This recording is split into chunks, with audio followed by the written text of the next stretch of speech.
Ladies and gentlemen, a pragmatist, a patriot, a power for change. Hillary Clinton.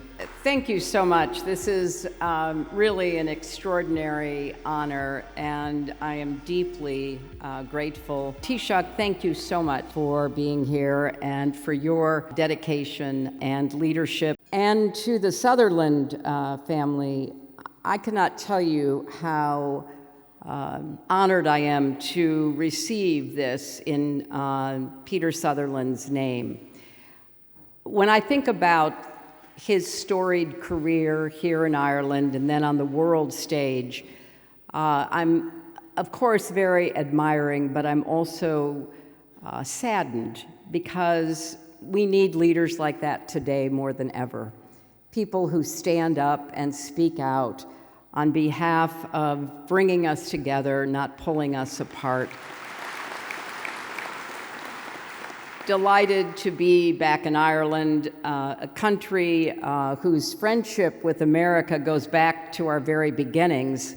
In 2026, we will celebrate the 250th anniversary of the Declaration of Independence.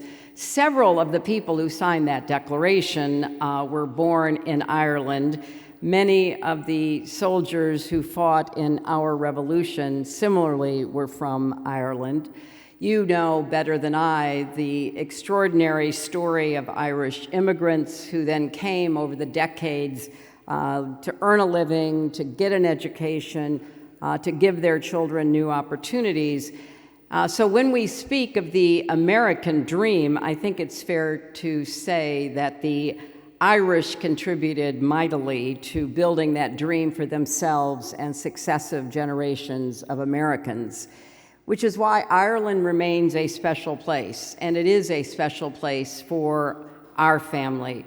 The work that I was able to do in supporting Bill and his dedication to ending the Troubles and creating a different future for the people of this island was one of the greatest privileges of my life.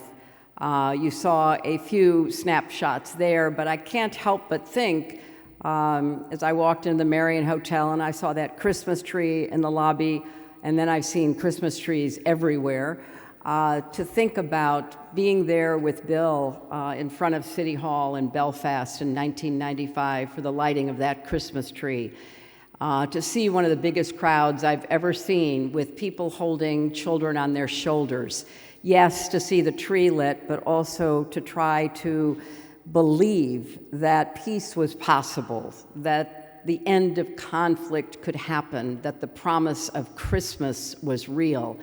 It was one of the most emotional events in my public life, and I think about it often because that feeling that filled that huge expanse of hundreds of thousands of people that night seems appropriate to recall during this Christmas season, when there's conflict in Ukraine, where there's continuing conflict in Gaza and Sudan and the Democratic Republic of Congo, and so many other places around the globe, that we have to do a better job of carrying that thought and that hope forward. So when I think about being here again in Ireland, and I think about Peter Sutherland, I can't help but be moved by his steadfast commitment to the dignity and rights of refugees. When I think about the challenges we face in my own country and elsewhere now, to the basic fundamental belief that every human being is worthy of respect and has inherent God-given dignity. So this truly is a moment for all of us in government, in business, in the private sector that goes into every small business, every person with a dream of a better life, into the nonprofit world, all of us, to evaluate not just what it means to be a leader, but to be a citizen. We've made a lot of progress in Ireland because of the Good Friday Agreement, but we can't take any of that for granted. We have to continue always working to bridge divides. Here in this country, we have to demonstrate that government can work and produce tangible benefits for citizens, and especially young people who don't have that sense of history and are looking at their lives right now and what happens tomorrow and the next day. So I hope that where we see conflict, where we see progress under threat, where we see, frankly, an effort to impose authoritarian views and attitudes to upend the values that have enabled us to make progress as a human race over so many centuries, we stand against those forces. We each and every one of us do have the power to speak against all of the cruelty, the mean-spiritedness, the disregard of our common humanity, and to take on our own small acts of kindness and courage, and to keep moving forward together, to push back against the darkness, just like a Christmas tree does.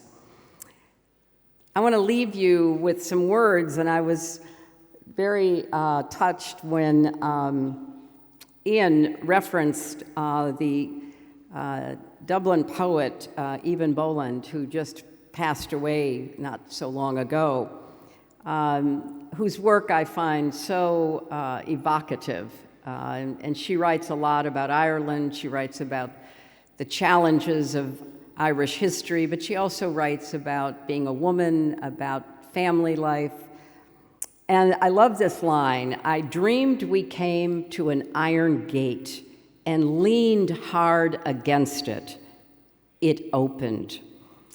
So tomorrow, let us continue leaning hard against the iron gate until it opens to a future we dare to imagine and are determined to create together. Thank you all very much.